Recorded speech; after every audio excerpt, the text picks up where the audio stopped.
In 1943, it was one of our strategic aims to draw as many German forces as possible away from the Russian front and French coastal areas and to contain them on the Italian peninsula while liberating as much of Italy as might be possible with the means at our disposal.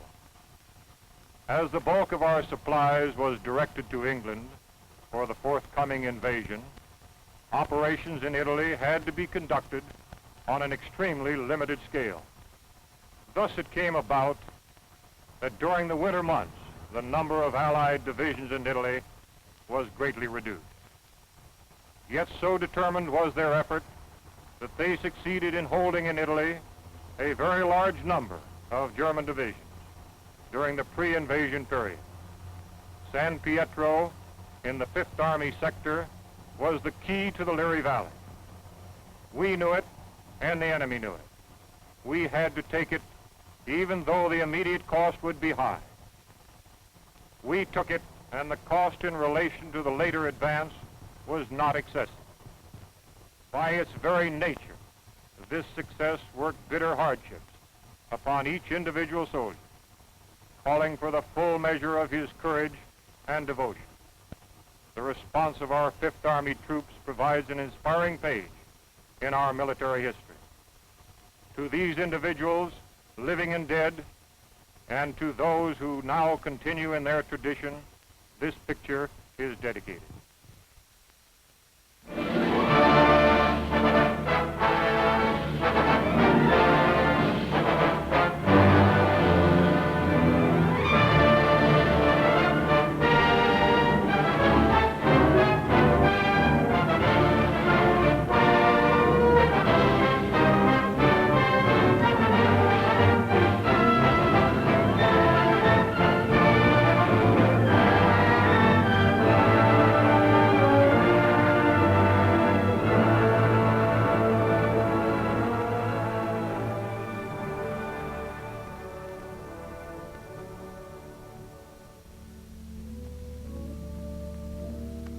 Liri Valley lies in the Italian Midland, some 60 miles northwest of Naples to some 40 miles southeast of Rome.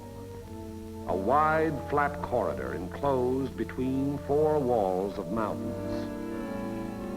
In winter, the highest peaks of the Liri Range ascend into the snows, but the valley floor with its olive groves and ancient vines, its crops of wheat and corn, is green the year around.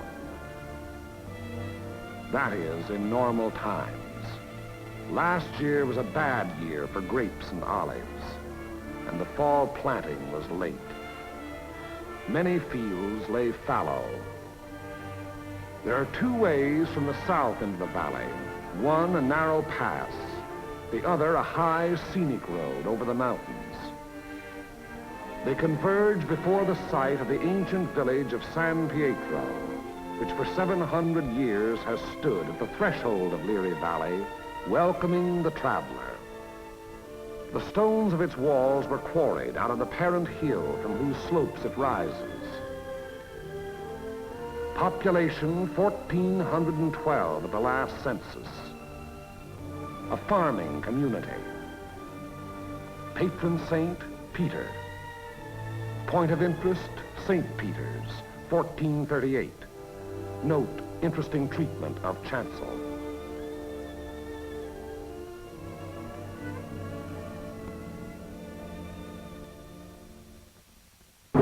From the end of October 1943 until the middle of December, San Pietro and the surrounding ground was the scene of some of the bitterest fighting on our 5th Army front.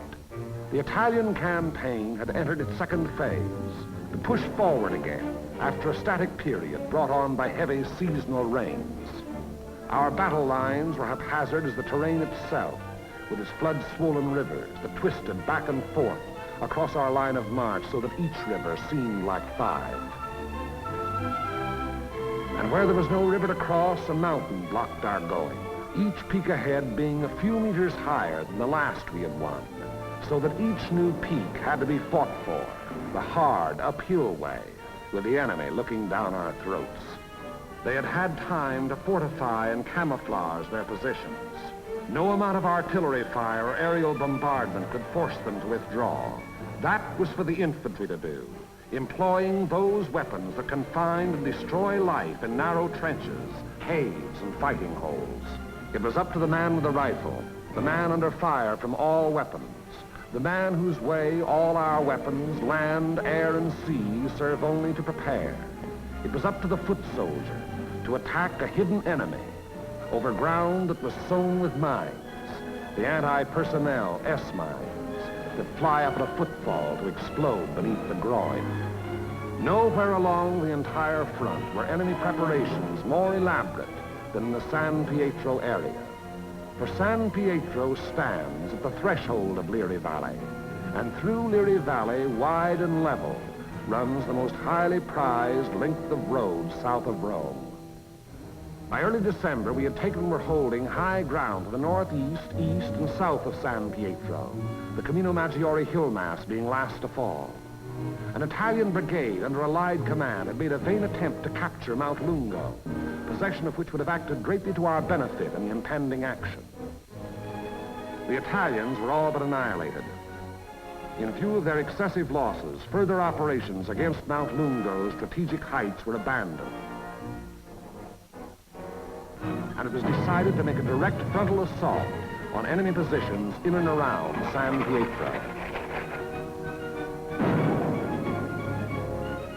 Elements of the 36th Texas Infantry Division were rotated from position to position, overlooking the valley, so the troops might study the terrain ahead from various viewpoints.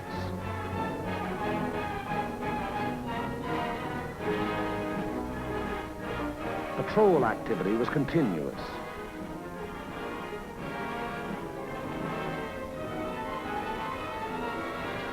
Day and night, units went out to reconnoiter the ground, draw fire, take prisoners, thus adding to the sum of our information about the enemy. High points, Mount Lungo's 351 and Mount Simucro's 1205 and 950 were all manned in force. The town itself was strongly garrisoned with numerous mortar, machine gun, and heavy weapon emplacements. 4 enemy battalions were dug into a line of connecting trenches and mutually supporting pillboxes in depth that extended from the base of Mount Lungo, northeast across the valley floor to the base of Mount Simucro. Another battalion was organized to defend the high ground northwest of San Pietro. Areas before these positions were heavily mined and held a confusion of barbed wire and booby traps. On the afternoon before, D-Day and H-Hour were communicated to battalion commanders.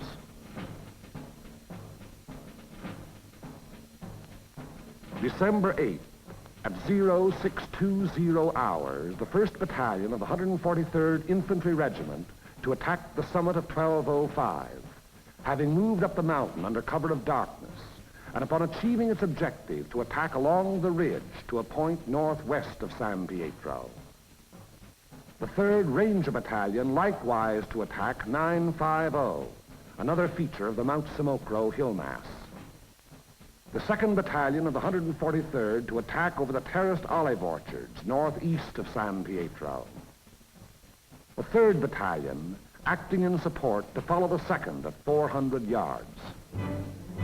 Of the original force to establish the beachhead at Salerno, the 143rd had since spent all but a fortnight in action under extremely bitter weather conditions.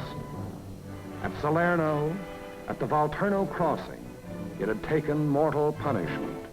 The task ahead promised no less bloodshed, yet it was undertaken in good spirits and high confidence. The 1st Battalion began the long, rugged climb up Mount Simucro.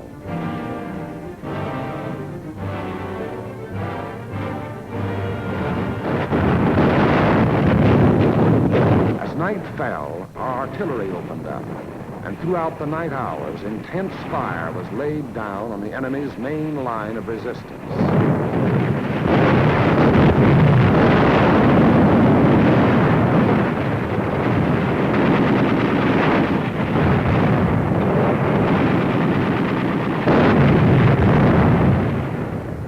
had rained most of the night, and it was raining at each hour when the 2nd and 3rd Battalions crossed the line of departure.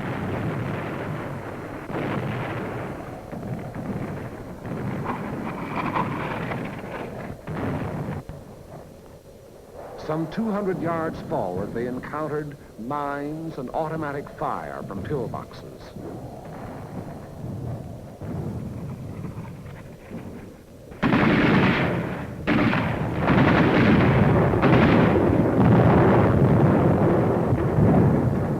Mortar and artillery were deadly accurate by reason of excellent enemy observation from Mount Lungo, overlooking our advance, which continued another 200 to 400 yards.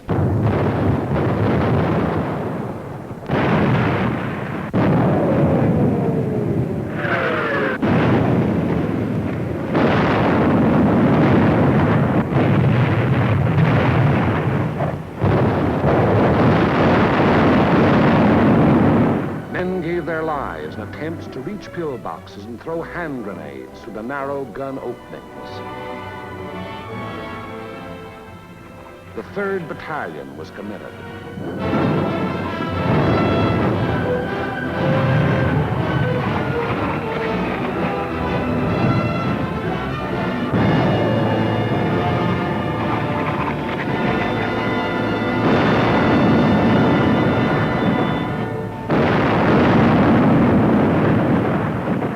But the advance never got more than 600 yards past the line of departure. Our initial assault on San Pietro had been repulsed with heavy casualties.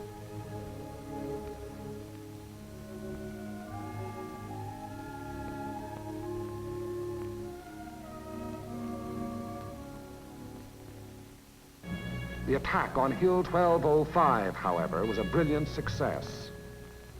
Leading elements of the 1st Battalion had gained the summit of the objective before a strongly entrenched enemy knew that an assault was in progress.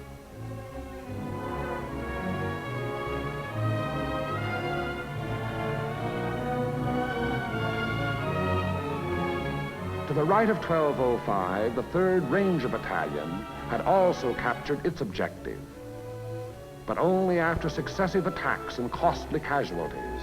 For on 950, the enemy was not taken unaware. Counterattacks were to be expected on both 1205 and 950. They were not long developing.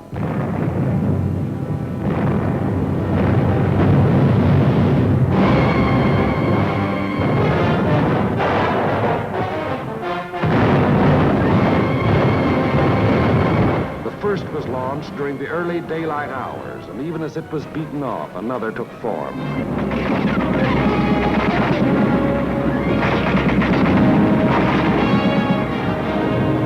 Day and night they followed in unremitting violence.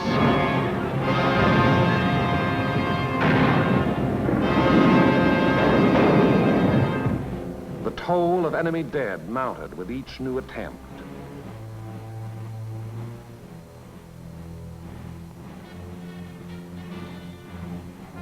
But German prisoners captured on 1205 and 950 said they had been ordered to retake those positions at all cost. In addition to defending Hill 1205, the 1st Battalion, obedient to the field order, undertook the reduction of enemy defenses which were organized along the ridge running west.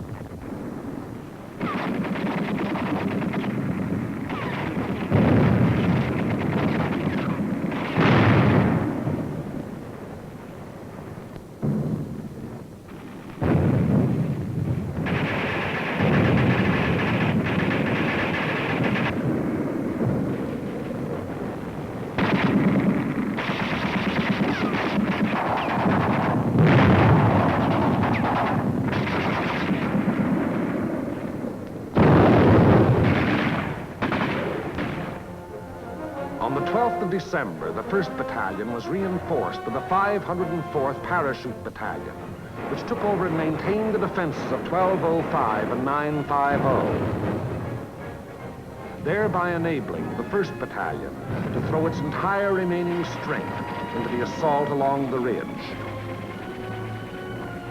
But the 1st strength had dwindled and shrunk in the 5 days past, and there was now a question as to whether its existing numbers were sufficient to prevail. Reports during the night of the 14th of December stated that the enemy was offering bitter resistance and that the issue was in grave doubt. Meanwhile, on the olive terraces below, the 2nd and 3rd Battalions had twice again attempted to reach their objective. Both times they had come up against a wall of automatic weapon, mortar, and artillery fire. Volunteer patrols made desperate attempts to reach enemy positions and reduce strong points. Not a single member of any such patrol ever came back alive. Our attacking forces were furnished excellent aerial cover by Allied fighter patrols. But now and then, enemy planes were able to slip through and to bomb and strafe our positions,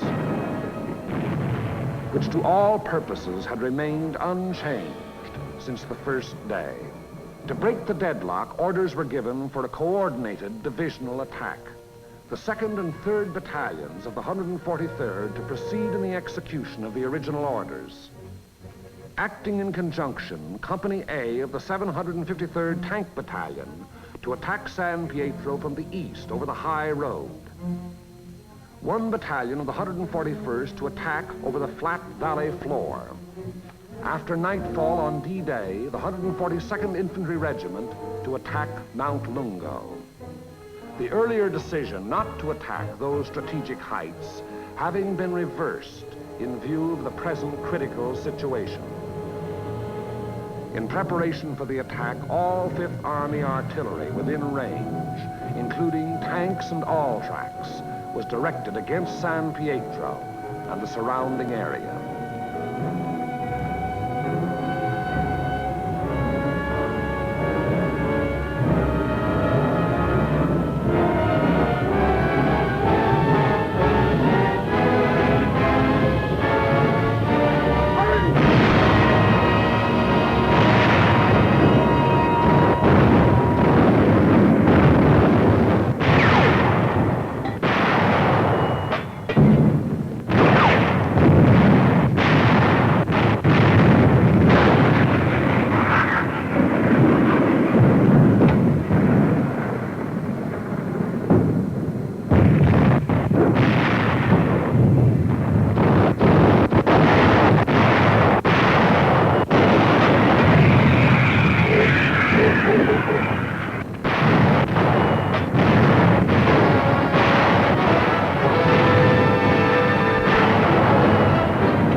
H hour, 1200 hours. D-Day, the 15th of December. The 141st Infantry advanced some 400 yards from its line of departure, to be borne down and held powerless under the weight of enemy fire. The 2nd and 3rd Battalions of the 143rd advanced some 100 yards beyond their former positions to a point almost directly before forward enemy defenses. And for the 3rd time, they were forced to take such cover as the quaking earth could offer. And the tanks. Orders were for them to enter the town and to locate and destroy the heavy weapons there, which were leveled against our attacking foot soldiers. The high road into San Pietro is a narrow mountain road, and from the beginning of its winding descent in the Liri Valley, it was under direct enemy observation.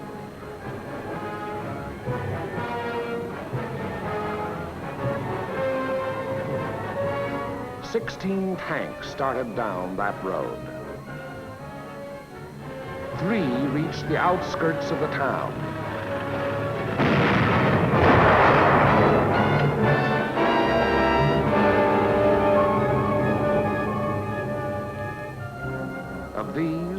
were destroyed, and 1 was missing. 5 tanks were immobilized behind enemy lines, their crews having to abandon them. 5 tanks hit enemy mines within our lines and were thereupon destroyed by enemy gunfire. 4 tanks returned to the bivouac area. After dark, 2 companies, 1 from the 2nd Battalion and 1 from the 3rd, finally succeeded in penetrating enemy positions before San Pietro. But receiving both frontal and flanking fire, they were forced to retire.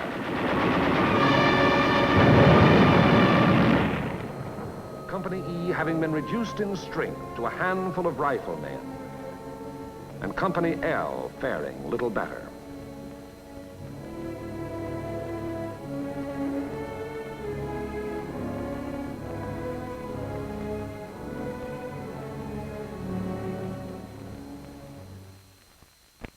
On the Mount Samocro Ridge, the 1st Battalion fought its way to within a few hundred yards of the objective.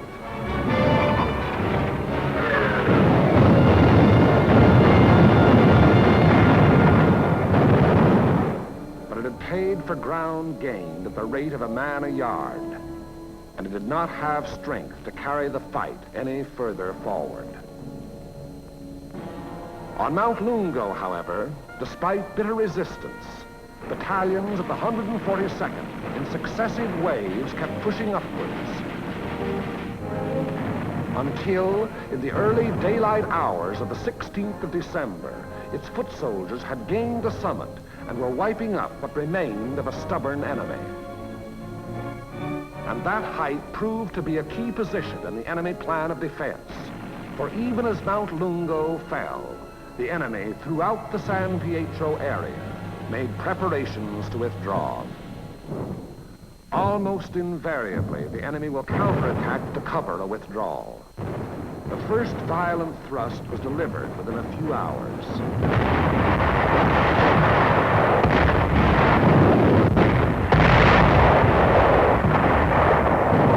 And thereafter, counterattacks came in waves, the roar of the last mingling with the rush and fury of the next to break.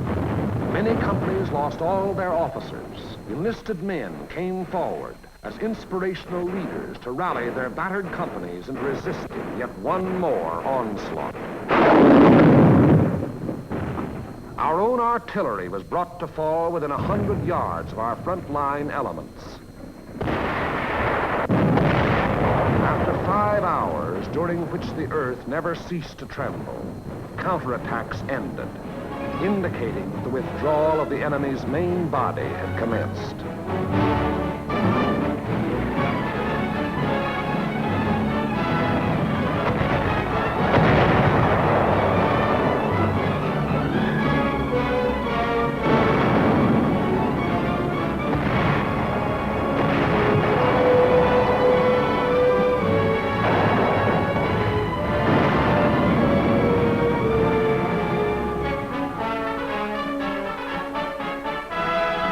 In an effort to maintain contact with the enemy, our patrols immediately pushed ahead.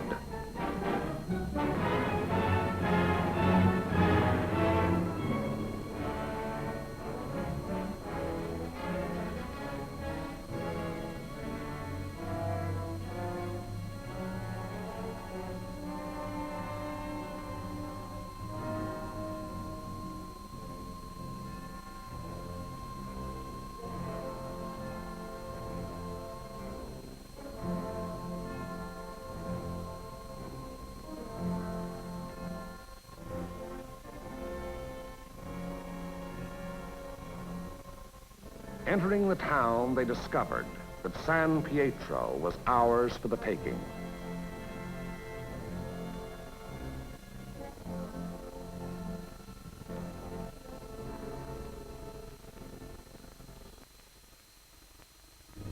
The 2nd and 3rd battalions, less than a rifle company in strength, weary to death who were alive, stumbled forward past San Pietro to consolidate gains and re-establish contact with the enemy, now taking up new positions some 5 kilometers beyond.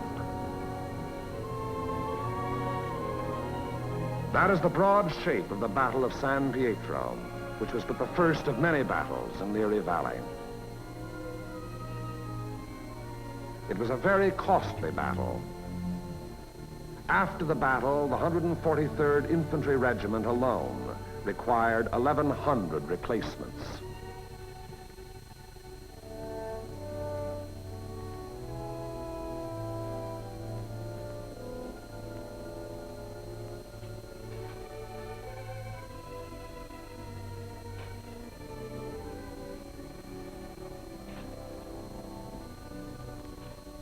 The lives lost were precious lives to their country, to their loved ones, and to the men themselves.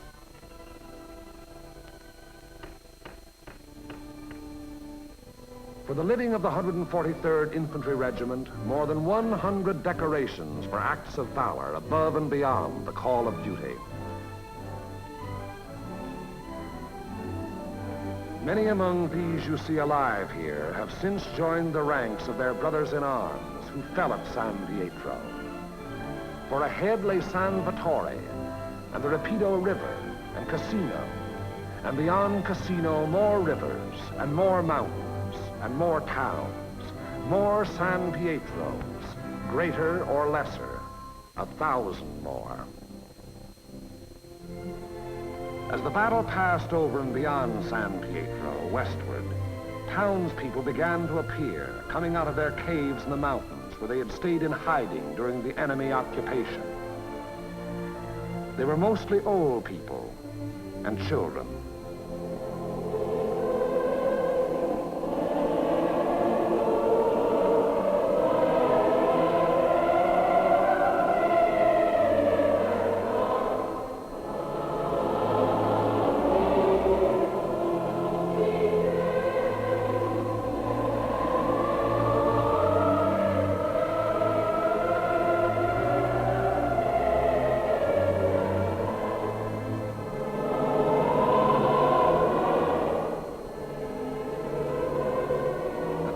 People were warned against enemy mines and booby traps, which were in the process of being cleared.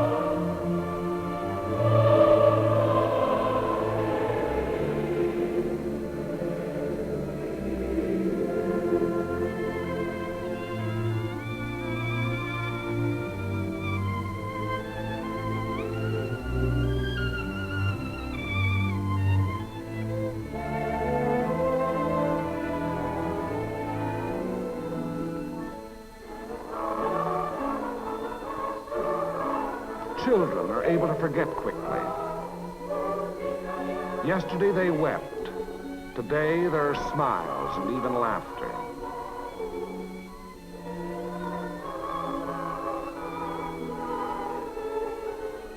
Tomorrow it will be as though the bad things had never happened.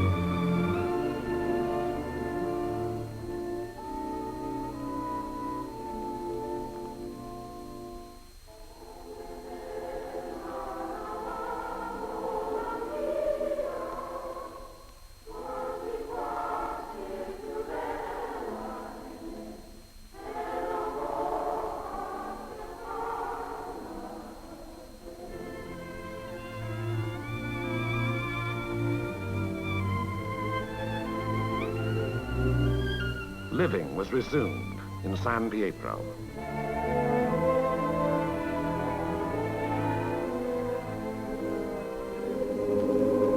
Our prime military aim being to engage and defeat the enemy, the capture of the town itself and the liberation of its people is of an incidental nature. But the people in their military innocence look upon us solely as their deliverers. It was to free them and their farmlands that we came.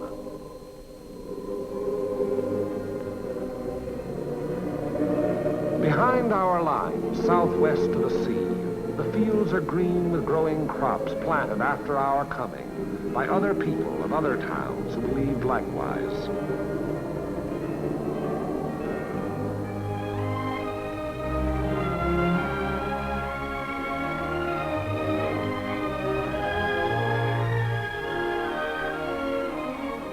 The new won earth at San Pietro was plowed and sown. It should yield a good harvest this year.